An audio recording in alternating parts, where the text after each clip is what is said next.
So you want to get into soloing and playing lead on the guitar, but you're not sure where to start or what to use and how to make it sound any good.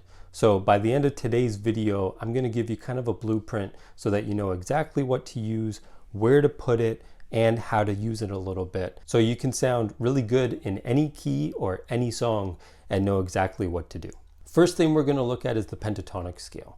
The pentatonic is probably one of the simplest scales in music. It's also one of the most commonly used because it's so versatile and it can sound good in any style of music. You can play country, blues, jazz, rock, metal, anything at all using the pentatonic scale. There's a reason that a lot of the greatest guitar solos of all time, like Stairway to Heaven, Comfortably Numb, Hey Joe by Jimi Hendrix, they all stick to primarily the pentatonic scale. So on the guitar, the shape of the pentatonic is really simple and easy to memorize.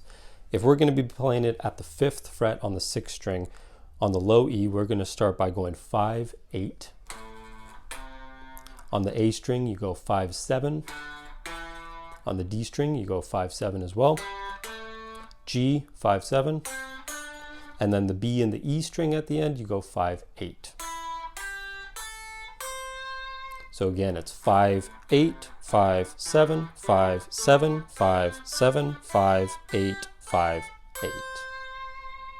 First, you want to practice that and just get your fingers really comfortable with that scale so that you know where all the notes are and you can start to play around with it. The next thing we're going to look at is where to put the scale. So for that, we're going to use what I call the musical alphabet, and that's just all the notes in music, A to G. Every note has a sharp after it except B and E. So there's no B sharp and there's no E sharp. Now using that, you can just count along the string to find whatever note you need. Now we're going to be starting on the 6th string just because that's where we would start the scale from. So we would start from E because it's the low E string.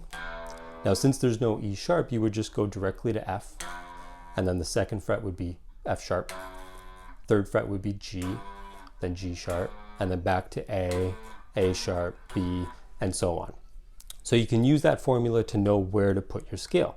So if I say let's play the A pentatonic scale, you would count up to A and put your pentatonic scale there. And you know it's A pentatonic. Now a really cool thing is you can use the same pentatonic shape that I've shown you as both a minor pentatonic and a major pentatonic without really changing it at all. So if I want to play a minor pentatonic, I would just start there with my first finger like I did. That's technically a minor pentatonic. Now if I want to play a major pentatonic, a really cool little trick you can use is just start at that same note, the same A, with your pinky and kind of picture it as the 2nd note of the scale that you've learned.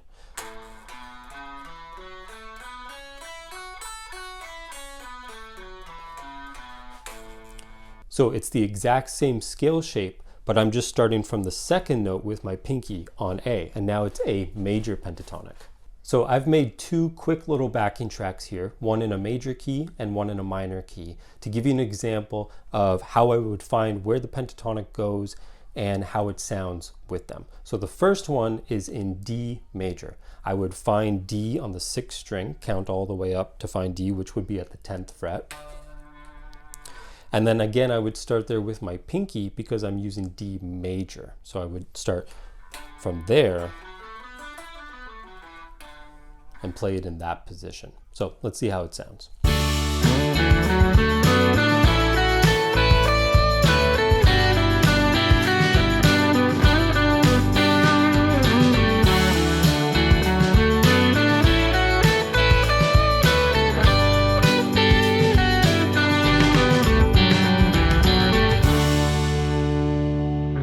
Sounds good, and it fits with the song perfectly because I know I'm in the right spot for D major.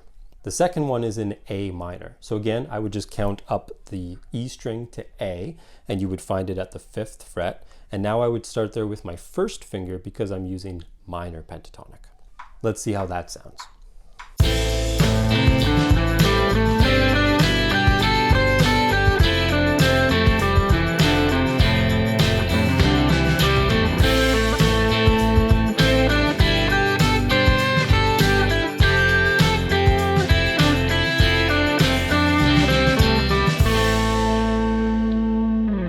Again, it sounds great because I know I'm in the right spot, because I took the time to find where exactly my scale should go, and I'm starting with the correct finger. So first finger for minor, pinky for major.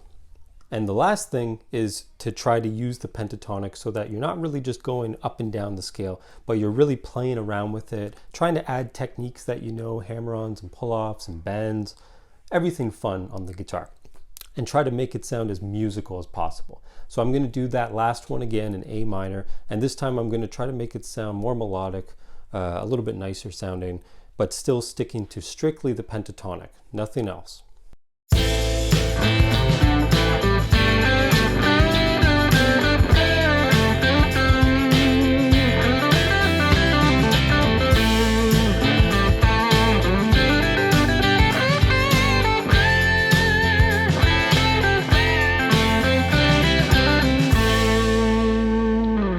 So hopefully that helps you get started with soloing and creating your own lead playing parts.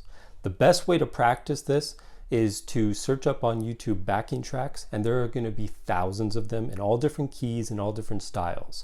And in the title, it usually tells you what key it's in, luckily. So it says blues backing track in G minor, soft rock in C major, and you want to try to practice with them, as many of them as possible, so that you can practice putting your scale in different spots on the fretboard, because you don't want to practice your pentatonic in only one spot and get used to it only there.